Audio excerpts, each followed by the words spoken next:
মাদারীপুর বাংলাদেশের ঢাকা বিভাগের একটি জেলা।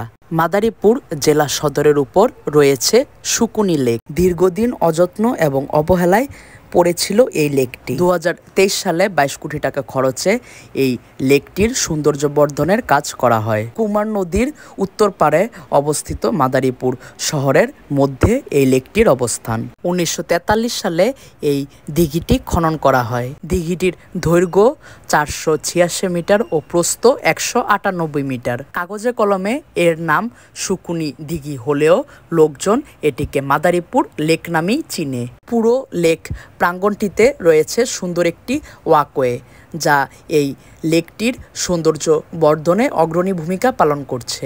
ঐতিহাসিকদের মতে পদ্মা ও আড়িয়াল খাঁ নদীর ভাঙন রক্ষায় এই লেকটি খনন করা হয়েছিল। পুরো লেক পাড়ের দুই পাশেই রয়েছে অসংখ্য স্ট্রিট ফুড এবং খাবারের দোকান। বিশেষ করে বিকেল টাইমটায় এসব দোকানগুলো খোলা থাকে এবং বিকেলে এই মাদারীপুর লেকেও অনেক পর্যটক এবং স্থানীয় মানুষদের সমাগম ঘটে। 40-এর দশকে মাটি কাটার শ্রমিকের অভাব থাকার কারণে এই 20 একর লেকটি খনন করার জন্য তৎকালীন ব্রিটিশ প্রশাসন ভারতের উড়িষ্যা এবং বিহার থেকে 20,000 শ্রমিক আনে। এই লেকটি খনন করতে সময় লাগে 9 মাস।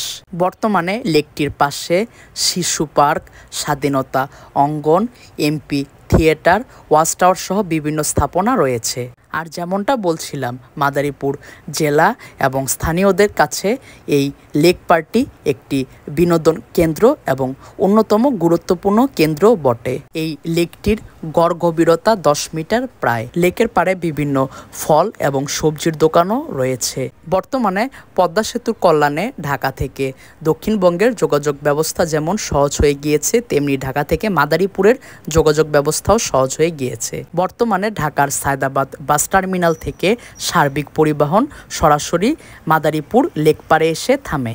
সবকিছু ঠিক থাকলে ঢাকা থেকে পদ্মা সেতু দিয়ে 2.5 ঘন্টার জার্নি শেষেই এই মাদারীপুরের সুকুনি লেকে পৌঁছানো যায়। আপনারা যদি কেউ মাদারীপুর জেলায় আসেন তাহলে এই সুকুনি লেকে চাইলে কিছু সময় কাটাতে পারেন। বিশেষ করে যদি বিকেল টাইমটা এখানে আসেন তাহলে অনেক মানুষের সমাগম দেখতে পারবেন, সেই সাথে উপভোগ করতে পারবেন বিভিন্ন প্রকার খাবারও। কোনো জেলায় যদি ভ্রমণ করেন তাহলে সে জেলার বিখ্যাত কোনো কিছু খাওয়ার চেষ্টা করবেন। আর মাদারীপুর জেলার বিখ্যাত একটি খাবার আছে, তা হলো ক্ষীরের মিষ্টি, যেটি ক্ষীরপুরি নামে পরিচিত। সুকুনি লেকের ঠিক পাশেই রয়েছে জীবন মিষ্টান্ন ভাণ্ডার। সেখানেই পাওয়া যায় মাদারীপুর জেলার বিখ্যাত একটি মিষ্টান্ন ক্ষীরপুরি। লোকজন এটিকে জীবন মণ্ডলের ক্ষীরপুরি নামে ডাকে। প্রায় 70 বছরেরও বেশি পুরাতন এই দোকানটির জীবন মণ্ডলের হাত ধরে শুরু হয়েছিল। বর্তমানে তিনি আর নেই, কিন্তু তার ছেলে এই মিষ্টির দোকানটি দেখভাল করছে। আর এই সেই মাদারীপুর জেলার বিখ্যাত ক্ষীরপুরি মিষ্টি, যেটি ছানা মিষ্টি ও দুধ দিয়ে বিশেষ প্রক্রিয়ায় তৈরি করা হয়। আর এই ক্ষীরপুরি মিষ্টি খেতে আমার কাছে অসাধারণই লেগেছে। এক পিস ক্ষীরপুরি মিষ্টির বর্তমান মূল্য মাত্র 20 টাকা। আপনারা কেউ মাদারীপুর জেলায় আসলে এবং মাদারীপুর জেলার সুকুনি লেকে আসলে অবশ্যই ঐতিহ্যবাহী জীবন মণ্ডলের ক্ষীরপুরি মিষ্টিটি খেয়ে দেখবেন। মাদারীপুরের সুকুনি লেক ভ্রমণ ও মাদারীপুরের বিখ্যাত ক্ষীরপুরি মিষ্টি খাওয়ার পর্ব শেষ করে আমরা চলে গিয়েছিলাম গোপালগঞ্জে এবং ঘুরে দেখেছি গোপালগঞ্জের উলপুর জমিদার বাড়ি। সব কিছু ঠিক থাকলে খুব দ্রুতই উলপুর জমিদার বাড়ি ভ্রমণ গল্প আপনাদের সামনে তুলে ধরব ইনশাল্লাহ।